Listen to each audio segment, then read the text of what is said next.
Visakhapatnam railway zone విషయంలో కేంద్ర రాష్ట్ర ప్రభుత్వాల తీరును వైసీపీ నేత కేకే రాజు తప్పుపట్టారు. 446 కిలోమీటర్ల పొడవైన కేకే కోత్ వలస కిరండల్ లైన్ ను విశాఖ జోన్ నుండి మినహాయించడం వల్ల ఆంధ్రప్రదేశ్ కు భారీగా ఆదాయ గండి పడుతుందని ఆయన ఆందోళన వ్యక్తం చేశారు. ఒడిశా, ఛత్తీస్గఢ్, ఏపీల మధ్య ఖనిజ రవాణాకు కీలకమైన ఈ లైన్ లేని జోన్ కేవలం పేరుకే పరిమితం అవుతుందని ఆయన విమర్శించారు.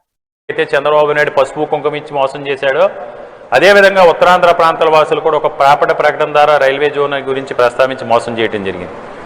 ఎన్నికల్లో మళ్ళీ 2019లో వైఎస్ఆర్ కాంగ్రెస్ పార్టీ అధికారంలోకి వచ్చిన తర్వాత జగన్మోహన్ రెడ్డి గారు రైల్వే జోన్ విషయంలో పోరాటం చేయటం, దానికి స్థలాన్ని కేటాయించడం, రైల్వే జోన్కి సంబంధించి నిర్ణయం తీసుకోవడం జరిగింది.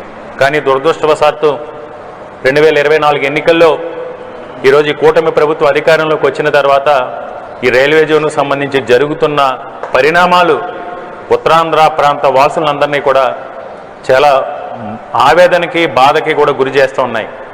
ఎందుకంటే ఈ రైల్వే జోన్ ఇచ్చిన తీరు చాలా బాధాకరం.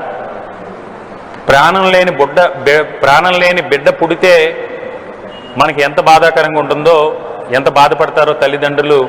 ఈరోజు ఈ కూటమి ప్రభుత్వం ఇచ్చిన రైల్వే జోన్ కూడా ఒక ప్రాణం లేని బిడ్డ మాదిరిగా ఈరోజు ఉత్తరాంధ్ర ప్రాంత వాసులందరూ కూడా బాధపడుతున్నారు.